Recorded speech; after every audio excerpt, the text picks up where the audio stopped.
The Tao of Self-Confidence, episode 431. Welcome to the Tao of Self-Confidence, where I share stories of amazing women who have discovered their inner journey to self-confidence. Visit our website at thetaoofselfconfidence.com. Your inner journey to self-confidence awaits.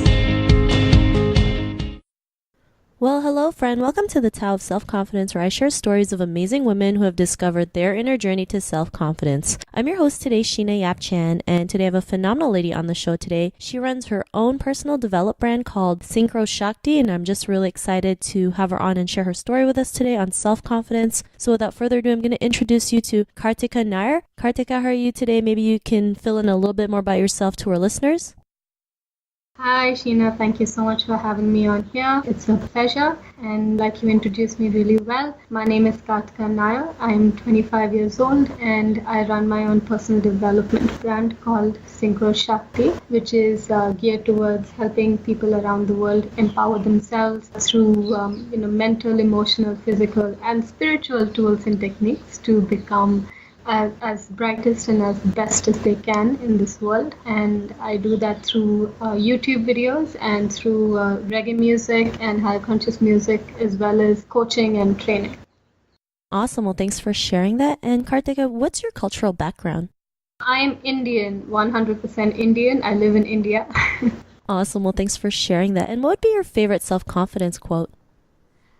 Like I shared this one before, it's the most commonly used one, but it's the one that has resonated the most for me in my life, which is be yourself. So where I come from, in India, we have very, very strict rules for women, and they're cultural rules. It's not like a political thing, but culturally, women have to be very subdued, and we're always geared to be a product of a man in some way. To this day, it's not like feminism has made much of a difference. Even today, when a woman is born and a girl is born, we are brought up to either be a good daughter or a good wife or a good mother, but never really never really know yourself as a person or who you are. So when we speak about being yourself, it's one of those things that in India we're never taught to even know ourselves or think about ourselves or even have a perception that we exist as people outside of a man. So at some level, my journey being in South India, which is very, very strict with rules and regulations of what a woman can do or cannot do, when I started getting more comfortable with who I was a very strange person. I wasn't, the perfect daughter or the perfect sister or the perfect anybody. It was quite a struggle to go from trying to be like what they wanted me to be versus being who I was inspired to be. And that journey of kind of finally giving up the struggle and just continuing being myself in South India was what paid off. And so that is why be yourself is my favorite quote. Thanks for sharing that. I think it's something most women go through, right? Trying to be that good daughter or wife or sister, whatever it is. And it really kind of hurts us because then we can't be our true self. We feel like we have to be somebody else and we don't get to live the life that we want, especially in Asian countries, right? It's very prevalent in those regions. So I really like that you mentioned that. And in your own words, how would you define self-confidence?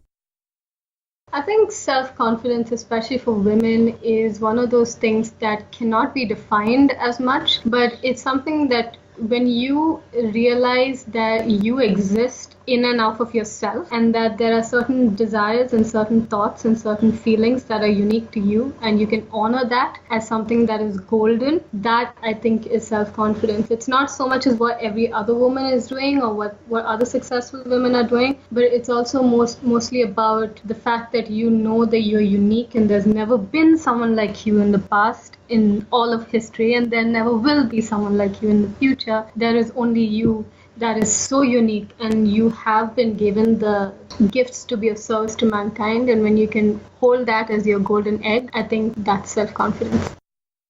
Thanks for sharing that great definition. And what was your life like before your discovery of self-confidence?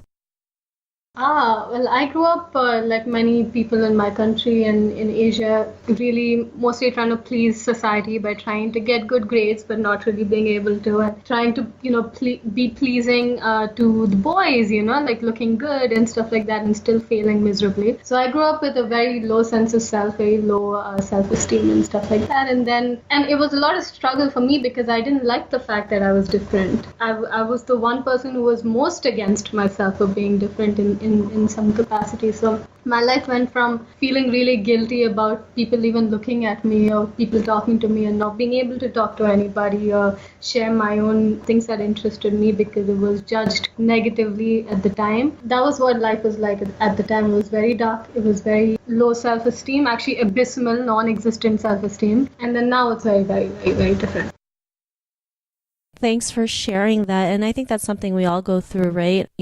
Feeling like being different is something that's not good, but really, being different is actually something that's great because it's what makes us different, that we can go out there and do something, that's different, right? Solve, problems in a different way or make the world a better place in a different way. And, what was that moment in your life when you realized you were more than enough to go out there and be the person that you are today? What was that aha moment?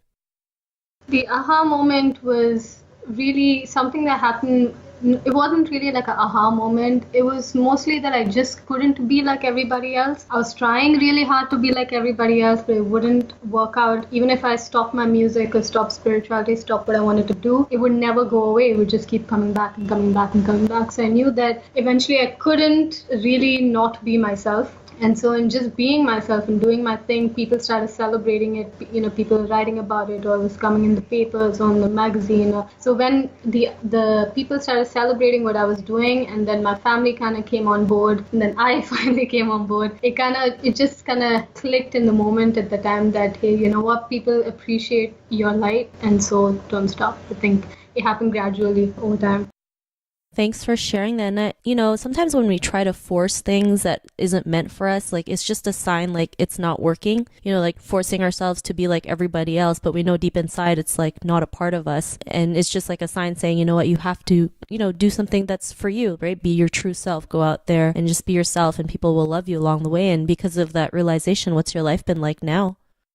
So now I have no fear about speaking about something on YouTube, or because at the time talking about spirituality back in 2011 as a South Indian youth was not even a thing. In India, the people who have wisdom should be older, and the young ones don't know anything, or we're not supposed to know anything. So when I started talking about spirituality at the age of 19, 18, it was not appreciated in my society. So now I'm very unapologetic. I love doing my YouTube. I play reggae music. I just got back from a 7-country tour in Europe, and that is again another thing that we were not encouraged to do as girls, is to travel and do music and meet different producers and event organizers and do things on your own, which was kind of looked up as a sin at some point. And now people are backing me up 100%, which was not the case at the time. So it's really changed the way in which I express my spirit's inspiration to do things in this world.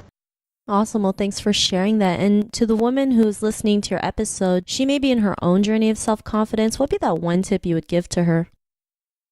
I would say just become your own friend and treat yourself the best that you can, and see what is it that your spirit feels inspired to express in your life. Whether other people are supporting it or not is quite secondary, because you've been given a life and you've been given this small little window to express it. What is that one thing that you really want to express? Whether you're scared or not scared, I would really advise you to just get up, as long as it's not hurting somebody, you're not killing somebody, just as long as it's something that's pulling your spirit up, just do it.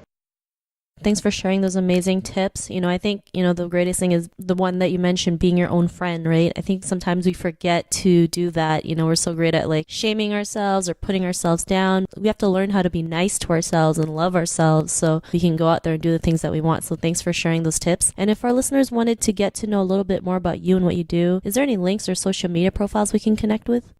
Yes, there are a lot of them. You can go on YouTube and type Synchroshakti, and you will get my main YouTube channel where I have hundreds of personal development and spirituality related videos. And they can also connect to me on Facebook, again under Synchroshakti, and on Instagram, again under Synchroshakti. Thanks for sharing that. And to our listeners, if you want to connect with Kartika, you can also head on over to the taoofselfconfidence.com and search for Kartika's name. Her show notes will pop up along with everything else we talked about. And I just want to thank Kartika for taking the time to share her story with us on self-confidence. So thank you so much. Thank you for having me. Not a problem. It was an honor having you on the show. And to our listeners, be on the lookout for another new episode of another amazing woman's journey to self-confidence. And we'll talk to you soon. Bye for now. Thank you for tuning in to another amazing episode of the Tao of Self-Confidence. Get your free self-talk tape for building self-confidence by visiting our website at thetaoofselfconfidence.com. Your inner journey to self-confidence awaits.